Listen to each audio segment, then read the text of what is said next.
There comes a moment in every relationship when you begin to feel the subtle erosion of yourself, your confidence, your clarity, your sense of direction. It's insidious. You don't notice it at first. It begins with small compromises, subtle silences, and the quiet betrayal of your own instincts. And before you know it, you're wondering how you got here. So reactive, so uncertain, so unlike the person you once were. But here's a hard truth. No one takes your power without your permission. And if you're feeling powerless now, it's because somewhere along the line you handed it over, piece by piece, in the name of love, peace, or acceptance. That's not to say you're to blame, but it is to say you are responsible. And that's where your power begins again, because what we're talking about here is not manipulation or dominance. We're talking about the reclamation of sovereignty, psychological sovereignty. The ability to stand firm in who you are, to speak what is true, to draw lines that protect your value, and to walk away from what diminishes your spirit. This isn't just about surviving a relationship. It's about becoming someone who cannot be broken by one. So let's talk about the 3 ways you take back your power and why doing so might just be the beginning of your transformation. The most critical realization you must come to if you are ever to reclaim your sense of power within a relationship is that your emotional state is not someone else's responsibility. It is yours. And this isn't merely some shallow pop psychology slogan meant to push blame or evade compassion. It is a psychological truth that cuts to the very core of what it means to be an autonomous, resilient individual. When you say, he made me feel worthless, or she caused my anxiety, you may be pointing to a trigger, yes, but you are also surrendering the very mechanism by which growth and transformation become possible. You are outsourcing your sovereignty. You are denying the internal architecture of your own mind in favor of a narrative where you are a passive object to someone else's emotional weather. That is a deeply dangerous thing to do, because the moment you believe someone else holds the remote control to your emotions, you are no longer living your own life. You are being lived by circumstance, and there is no freedom there. Consider this when a person insults you, when they betray you, ignore you, or manipulate you. Yes, these are real experiences, and they carry emotional weight. But what you do with that emotion, how you respond, what meaning you assign to it, is entirely up to you. That is the one place no one else can enter unless you open the door. But many people, especially those who have been in disempowering relationships for long stretches, forget that door even exists. They confuse love with emotional dependency. They believe that if someone truly cared about them, they would never do anything to trigger pain. And so, when pain comes, as it always does in human connection, they rush to find a villain. But what if, instead of rushing to assign blame, you stood still for a moment and asked yourself, what is this pain showing me about myself? What in me is reacting, and why? That question, posed honestly and answered with humility, is the beginning of power. You see, when you pause and look within, you begin to identify the patterns that predate the relationship entirely. Maybe this isn't the first time you've felt abandoned, dismissed, or invisible.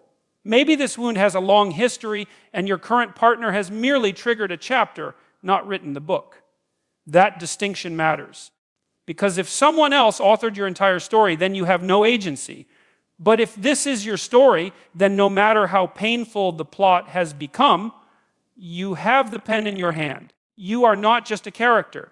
You are the narrator. And narrators can change the direction of a story by changing how they interpret events. This is not a denial of reality. If someone is cruel, manipulative, or emotionally neglectful, that behavior should be confronted and evaluated. But your reaction must not be dictated solely by their behavior. It must be shaped by your values, your internal clarity, and your vision for the kind of person you want to become. The world is full of provocations. There will always be people who test your boundaries, push your buttons, and try to pull you into their chaos. The question is not whether these provocations will come. The question is whether you will be a slave to them. And if you are, if your moods rise and fall with another's tone, if your self-worth is contingent on their affection, if your peace depends on their validation, then you are not in a relationship. You are in a psychological prison, and you've handed the key to someone else. Taking back your power begins with taking back your attention. Notice what stories you tell yourself when things go wrong. Notice how quickly you leap to conclusions about your own worth based on someone else's treatment. And notice, too, how often your inner critic echoes voices from your past. This is not about blaming yourself, it's about locating your agency. And once you find that, everything changes. You no longer beg for love. You no longer bend until you break. You no longer accept emotional chaos as the cost of connection, because you realize that your emotional world is not a public domain. It is sacred territory. It is yours. And protecting that territory is not selfish.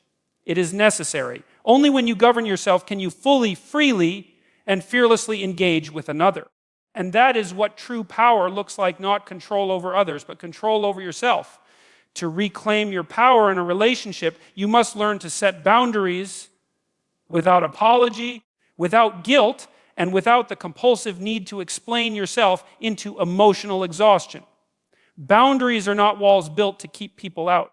They are the structures that define where you end and another begins. They are the rules of engagement for how someone must treat you if they wish to remain close. And while modern culture often equates boundaries with coldness or selfishness, the truth is the opposite boundaries are the very foundation of meaningful connection. Without them, love becomes an entanglement of unmet expectations and unresolved resentments. Without them, you aren't truly relating to another person. You are merely merging, losing form, and calling it intimacy. That's not love. That's codependency dressed up as sacrifice. So why do people struggle to set boundaries? Because they're afraid, they fear rejection, conflict, abandonment, and guilt. They imagine that if they say no, the other person will leave or become angry. They fear being labeled as difficult or ungrateful. But that fear is not a signal to submit. It is a test. It's the psychological equivalent of lifting a heavy weight. It feels uncomfortable because your emotional muscles are weak. And the only way to build those muscles is to begin, even with trembling hands, even with a shaky voice. You begin by telling the truth. That doesn't work for me. I need space. I will not accept that behavior. Simple statements.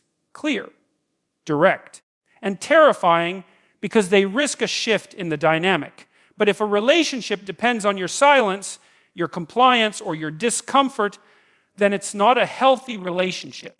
It's an arrangement built on control, not connection. What many don't realize is that every time you fail to set a boundary, you teach someone how to treat you. You reinforce the message that you are willing to tolerate what diminishes you. You communicate, even unconsciously, that your comfort is negotiable and your standards are flexible. Over time, this leads to a slow erosion of self-respect. You begin to feel resentful, even bitter, not just toward the other person, but toward yourself for allowing it, for saying nothing, for playing small. That internal dissonance breeds emotional chaos. And the tragic irony is that the very boundaries you were afraid to set, because you feared they'd create distance, were the ones that could have fostered the deepest respect and most authentic intimacy. To set boundaries effectively, you must first believe that your needs matter. This is a profound psychological shift, especially if you've been conditioned through childhood trauma, cultural norms, or past relationships to believe that your role is to serve, please, or endure. But your value is not tied to how much discomfort you can absorb. You are not more lovable because you are endlessly accommodating. In fact, the opposite is true. People don't respect those who betray themselves to be liked. They respect those who communicate with clarity and stand by their values even when it's inconvenient. The woman who says, "No, I won't tolerate being spoken to like that," teaches others how to approach her.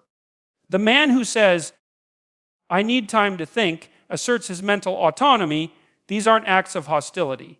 They're acts of self-definition. And people who are secure and matured will respond with understanding, even if they don't like it. But people who are manipulative, immature, or controlling will push back, knowledge, guilt trip, or withdraw.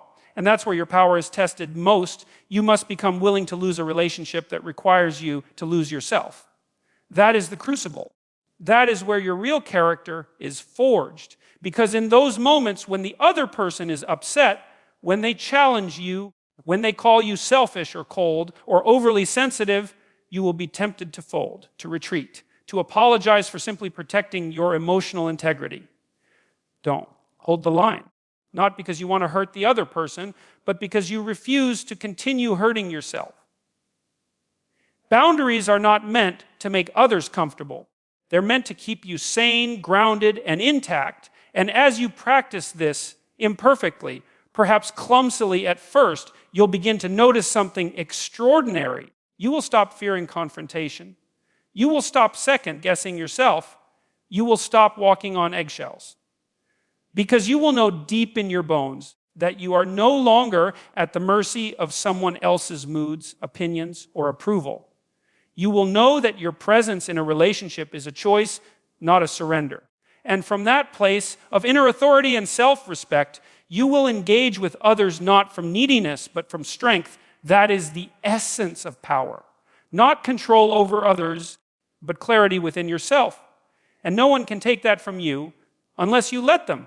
There is a deeply embedded psychological tendency within people to adopt the role of the victim when things go wrong in their relationships.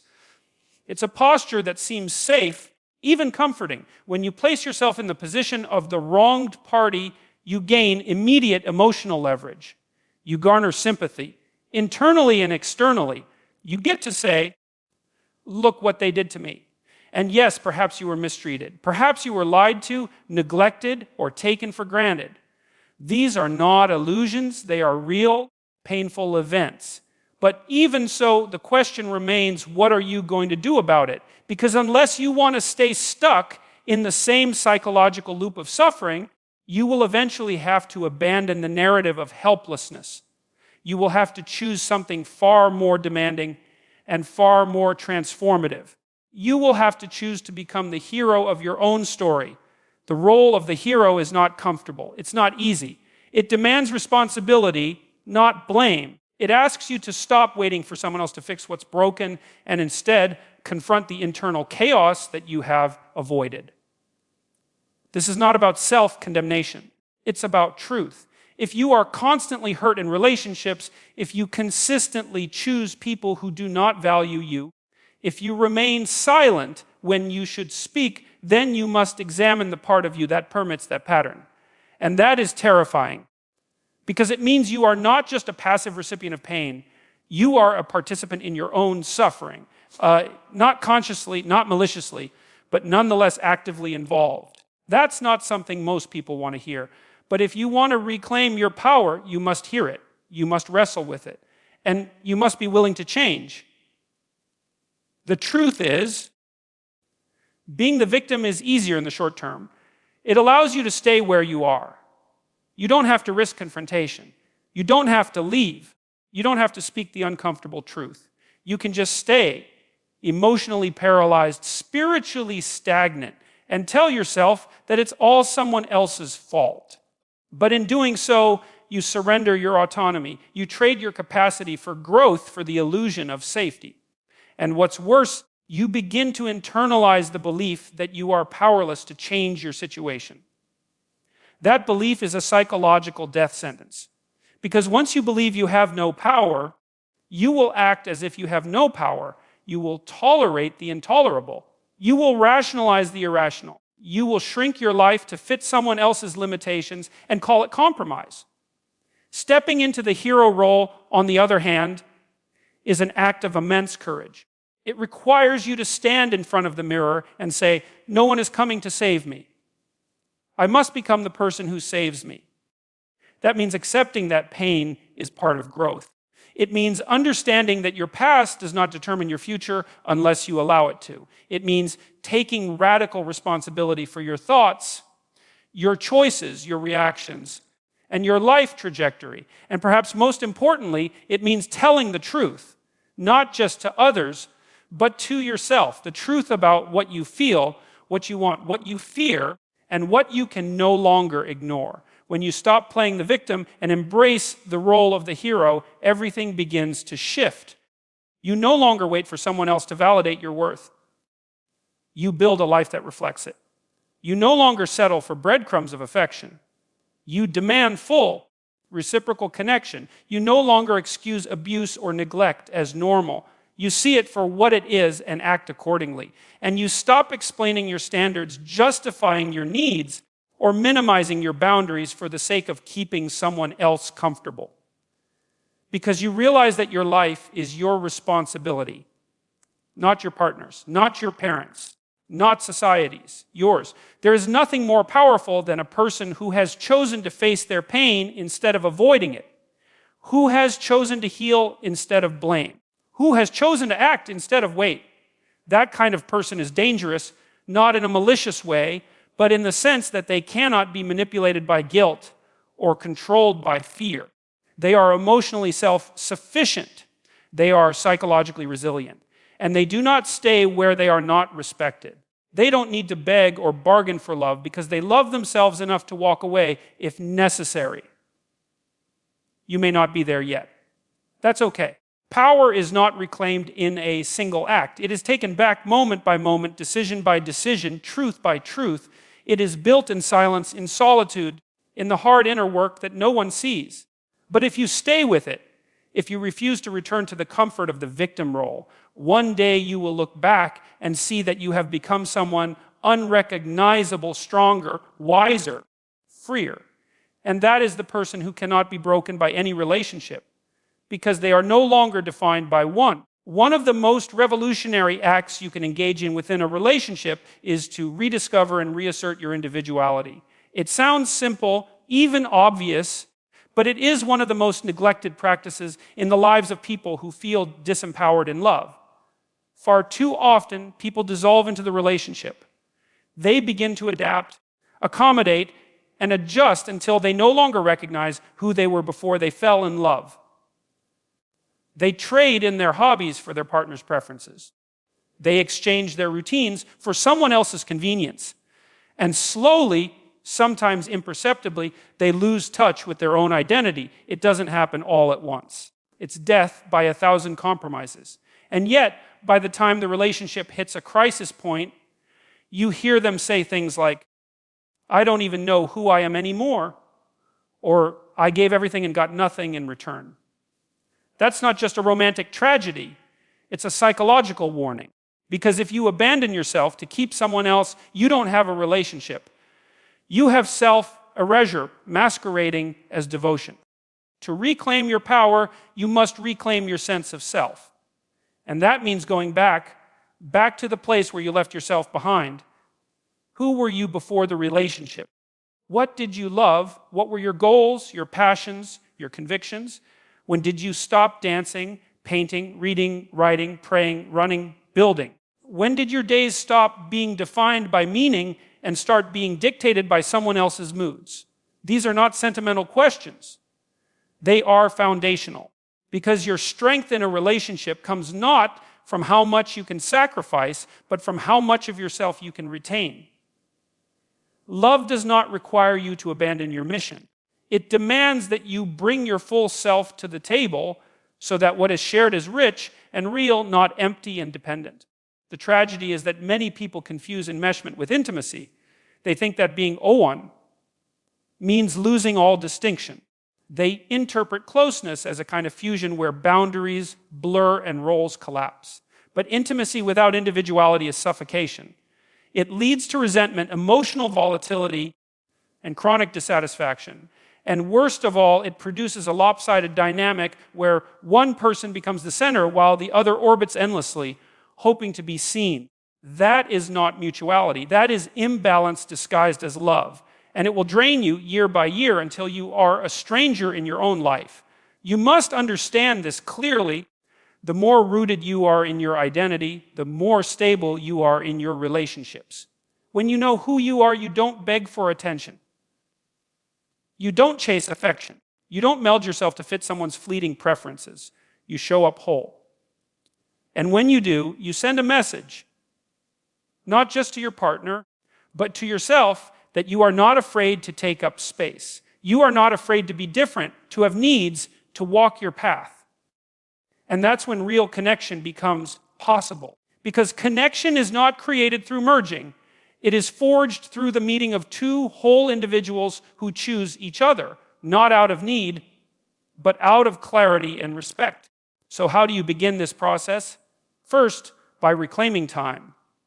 Carve out space in your life that belongs to you and you alone. Revisit the parts of yourself that you've buried. Maybe it's a creative impulse. Maybe it's a spiritual longing. Maybe it's a physical goal or a professional dream you've shelved. Whatever it is, take it seriously. Schedule it. Defend it. Honor it, not because it makes you a better partner, but because it makes you more fully alive. When you come alive again, you become magnetic, not in the performative sense, but in the deeply authentic way that only truth can be. You must also learn to think independently again. When was the last time you made a decision that wasn't filtered through the lens of your partner's opinion? When was the last time you asked yourself what you want instead of what will keep the peace? This is not a call to rebellion, it's a call to authenticity. When you suppress your voice for too long, you forget how to use it. And when your voice disappears, so does your ability to shape your life. Start small. Speak up. Disagree, state your preferences. Express a vision. And watch how your posture changes. Not just in the relationship, but in the way you carry yourself through the world. Individuality is not the enemy of love. It is its foundation. Because without it, there is no one to love. Only a reflection. Only a shadow. And no relationship, no matter how passionate or prolonged, can thrive in the absence of real substance. So return to yourself. Reclaim what you gave away. Reignite what you let die. Because the most powerful person in any relationship is not the one who controls the other. It's the one who remembers who they are, even while choosing to love. There is a deeply corrosive belief that many people carry into relationships, often without realizing it. It is the belief that love requires you to tolerate pain indefinitely. That suffering is proof of loyalty. That to endure mistreatment, betrayal, emotional distance, or apathy without protest is somehow virtuous. And this belief, though romanticized and reinforced by culture, is a betrayal of the self. It turns resilience into masochism, patience into passivity, and commitment into a kind of spiritual suicide. Because when you begin to measure your worth by how much you can endure, you lose the ability to draw the line between self-sacrifice and self-abandonment. That line is sacred. It defines your dignity. And when it is crossed too many times without consequence, you begin to forget that you even have the right to say, no more. This is not to suggest that love isn't difficult or that it doesn't involve forgiveness, grace, and long suffering. Of course it does. Real relationships require endurance. But endurance must have a direction. It must be tied to mutual growth, respect, and the restoration of trust. It cannot become a bottomless pit into which your identity, your peace, and your self-respect are endlessly poured. At some point, you have to step back and ask, is the pain I'm tolerating producing something worthy, or is it simply breaking me down? That is a terrifying question because it forces you to confront your own complicity in staying. And yet, it is a necessary reckoning because you cannot reclaim your power if you are afraid to walk away from what is slowly killing your spirit. When you begin to tolerate the intolerable, you teach others how to treat you. You may not say it with words, but your silence, your repeated forgiveness without accountability, your endless attempts to fix what is not yours to fix, all of these become signals. They signal that your boundaries are flexible, that your love is unguarded, that your presence is guaranteed regardless of behavior. And eventually, you become invisible. Not because your value has diminished, but because your standards have been eroded. And once your standards are gone, your voice goes with them. You may still speak, but you won't be heard. You may still protest, but you won't be taken seriously. Because somewhere along the way, you taught someone that they could wound you without consequence. And once that lesson is learned, it's very hard to unteach. to reclaim your power. You must reclaim your standards. And that starts with an unwavering internal declaration. I will not suffer endlessly in the name of love. You must commit to yourself first, not out of selfishness, but out of wisdom. Because love that costs you your soul is not love. It is bondage. And any relationship that demands the death of your self-respect is not a relationship. It's an arrangement, a survival strategy, a trauma loop disguised as connection. So you must draw a line. You must say, this is what I will not tolerate. These are the behaviors that cross my threshold. These are the patterns I will no longer excuse. And if they persist, I will walk.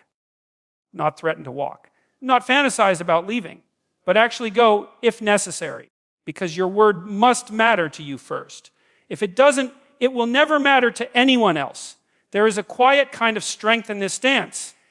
It is not aggressive. It is not reactive. It is rooted, principled, and deeply aware of value, your value. It understands that love is not meant to be earned through suffering. That proximity is not proof of intimacy. That longevity is not a synonym for health. It recognizes that true connection cannot exist where there is no accountability, no safety, no reciprocity. And so it refuses to be complicit in its own diminishment. It steps away not in bitterness, but in clarity. And that clarity becomes a form of power so profound that it cannot be manipulated, guilted, or coerced. Taking back your power doesn't always mean leaving a relationship. Sometimes it means showing up differently within it. It means enforcing consequences when boundaries are violated. It means refusing to play roles that no longer serve your growth. It means no longer managing someone else's emotions at the expense of your own. And sometimes, yes, it means leaving. Because some relationships are not meant to be fixed. They are meant to teach you what you must never tolerate again. In the end, the real act of love is not staying. It is telling the truth to yourself, to the other person, and to the life you are trying to build. Because if your love for someone else requires the betrayal of yourself, then what you are practicing is not love. It is fear in disguise. And no relationship built on fear can ever lead you to freedom.